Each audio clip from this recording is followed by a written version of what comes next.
Okay, so that's our new system. One of the oldest churches in the diocese and some of the best technology that there is. I do want to say a little something this morning about Catholic Ed, though. I haven't spoken really to you from the pulpit about it for a few years now. And both as your pastor as well as the delegate of Catholic Education for Bishop Kagan, I think that there can be and should be, especially in the times that we're living in, a lot said. First off, having been here now my entire priesthood, which is a while, and seen intergenerational experiences, not just of Bishop Ryan, but of our other systems across the diocese as well, as I've worked with them extensively, that there have been other experiences with other cultures in these schools that aren't presently in existence now. And so if your experience was one of the past in which it didn't work out for your kids, or your kids didn't get the education that you thought they should, you felt that the school wasn't even Catholic, maybe you got pushed out in some way or another or offended for whatever reason. And that's just not here, that's across the diocese. I would, again, as your pastor and bishop's delegate, and on behalf of the bishop himself, like to apologize to you for that. When we came on in 2000, well, I came on in 2008, Monsignor James Shea, now president of University of Mary, was at St. Mary's already, and then of course my brother and Father Josh Eli, us four were sort of the architects of the religious formation system that we designed over the course of our chaplaincy, in which our battle cry was sort of never again. We had gone through Catholic Ed, at least the three of us had, at St. Mary's, in which, the best thing that happened to all of us, we ended up priests, obviously, was that Bishop Vetter, was our chaplain in high school. But had he not come, and Monsignor Tom Richter, it was really a terrible religious formation. I was given a rock my junior year of high school, and told if I didn't want to go to confession, I could just confess my sins to this rock and throw it into the Missouri River, and that would be sufficient. So Catholic education at certain points has been god-awful, and I'm the first to admit it. In some places in the United States, it is still quite poor and not teaching what the Catholic faith teaches. That is not the case in the Diocese of Bismarck under the leadership of Bishop David Kagan. He has said numerous times that Catholic education is his top priority, and for our children it is the first and foremost tool of getting the Catholic faith into their life and saving their souls. And so he has spent countless energies and time, monies, on making sure that the right people are in the right positions across the diocese. And I would say now that our administrative team is second to none in the country. We've spent the last 7 or 8 years cleaning up what was in the schools, and if you're not teaching the faith, against the faith, not living the faith, whatever it was, you just simply were not going to be working for us any longer. And now we have replaced all of those positions with some of the finest people that we could find, AKA here in Minot, Father Jaden Nelson, who has done an absolutely outstanding job at the school in his time as president, and he will be there for several years to come. Bishop also is committed to keeping priests in his schools, which is a tremendous blessing not only to the priest, but also to the parents and to the children charged to their care. Which brings me to point number 2, and that is, why should we desire a Catholic education for our children? And so what happens is there's a narrative that gets pushed in the community that, well, if you go to Catholic school or you're a parent of a Catholic school person or whatever, then this is like this utopia of perfection, and over here, well, that's the public schools and whatever. So if we hear about a parent freaking out at a game, doing something that they shouldn't, something scandalous, a kid, doing what kids do, then immediately it's like, well, that parent was offensive to me, or this happened up there, whatever you're saying, Father, it's a bunch of malarkey. That's not true at all. We know what type of people. Well, that's not what we're saying, about Catholic ed. We could say that about the human race, right? So we're all here, and we try to be our best. We're trying to live a good life. But if we're honest, if our lives were on public display for everybody, we would all be a bit of a scandal to the faith that we're supposed to be living, right? Hence, the Lord left us with confession and everything else. We are broken people trying to live, a saintly, virtuous life. But the difference in the world is this, everyone. Whether it be a good Catholic church with a good pastor or a good Catholic school with good leadership and a good Catholic priest chaplain, that if you have that in your life, you should know what you should and ought to be doing and what Jesus wants of you. Versus the tsunami of sin and the anti-Christ culture that presently exists that also can form you into something in which you don't know what Jesus wants. You think you do, but you support all of the things that in fact are totally the things that he doesn't want and aren't of him and are sending, I'm not going to judge anybody, but the tsunami of sin that could potentially send millions, if not billions of people to eternal damnation. And so we want to be in an environment where we are being formed in the truth.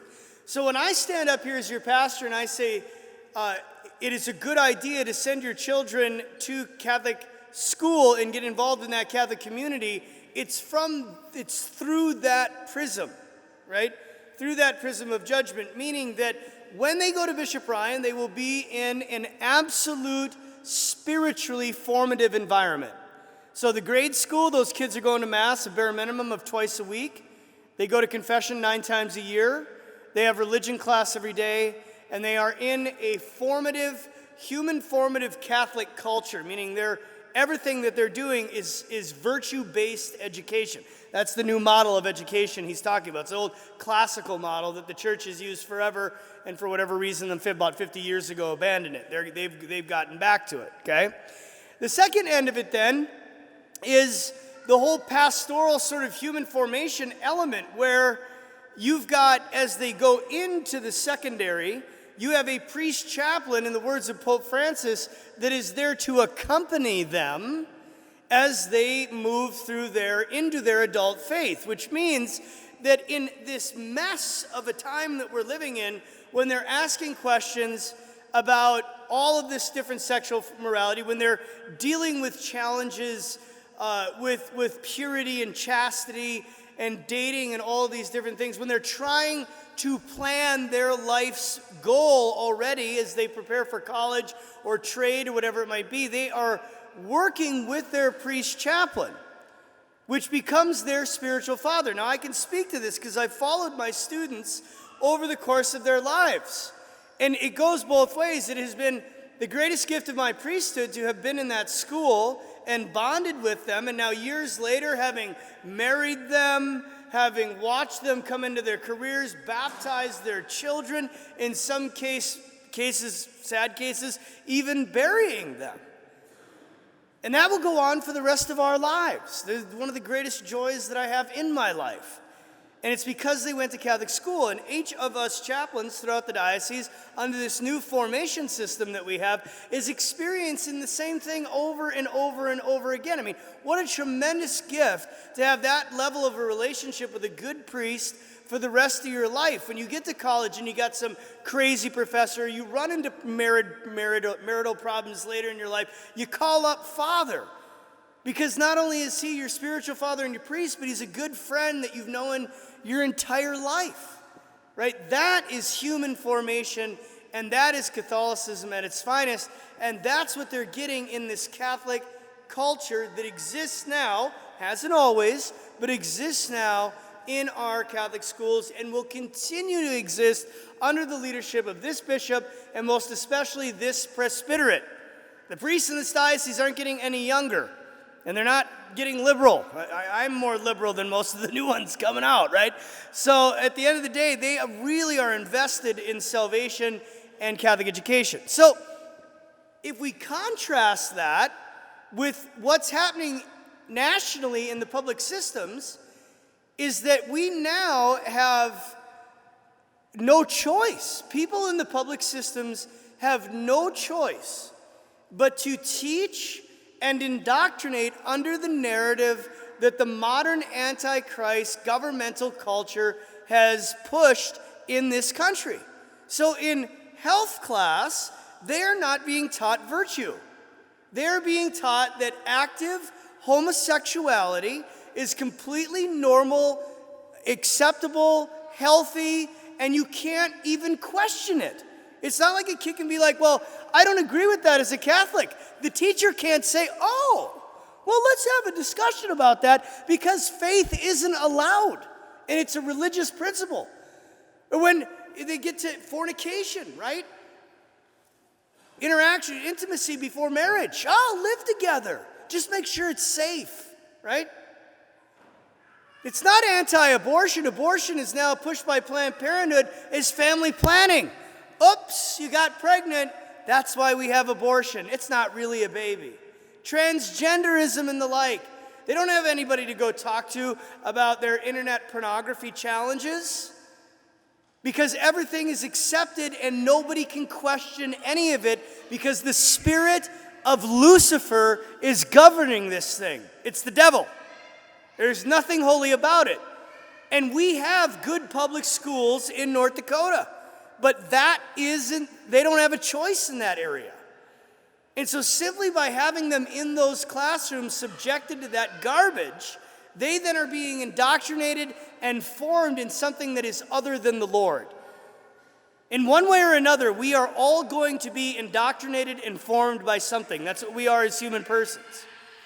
I also want to recognize the fact that there are people in all of our parishes that are going out of their way, spending copious amounts of time raising their kids on their own in the faith. That is possible.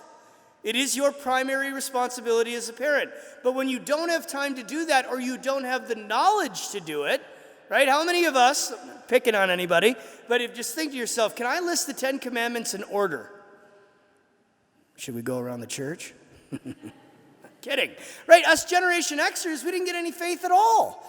And so that's actually why when a guy can preach, people flock to it, because it's like, man, I've never even heard the gospel. It reminds me of Philip and the Ethiopian eunuch, and he's like, I've never even heard of the Holy Spirit, right?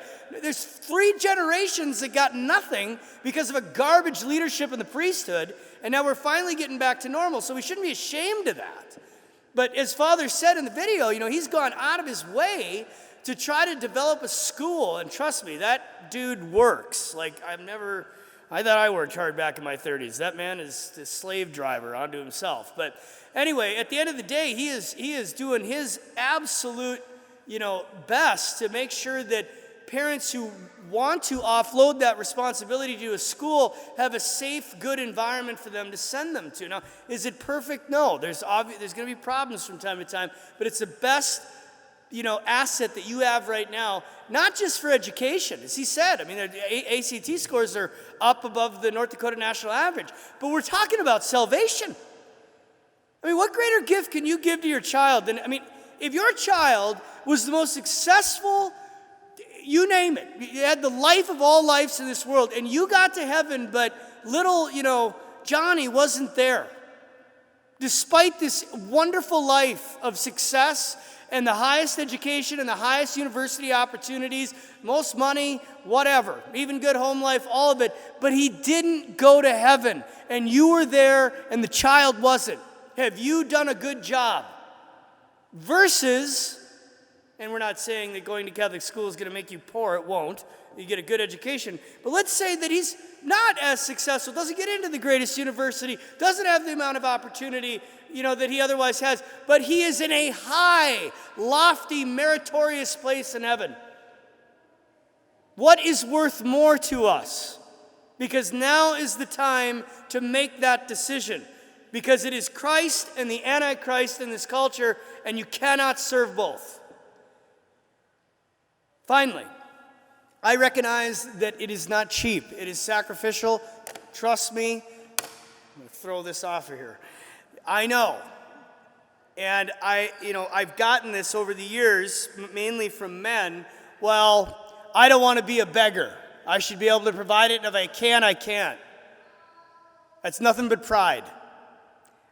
My good father, and we were dirt poor, went to Father Tom Kramer every single year, humbled himself, and asked for tuition assistance when him and my mom were paying everything they had, sacrificing all of what they wanted so that Josh and I could go to Catholic schools. I didn't see it at the time, but that must have really, really been hard for my dad to have to go in and say, you know what, Father, we can't do it again this year.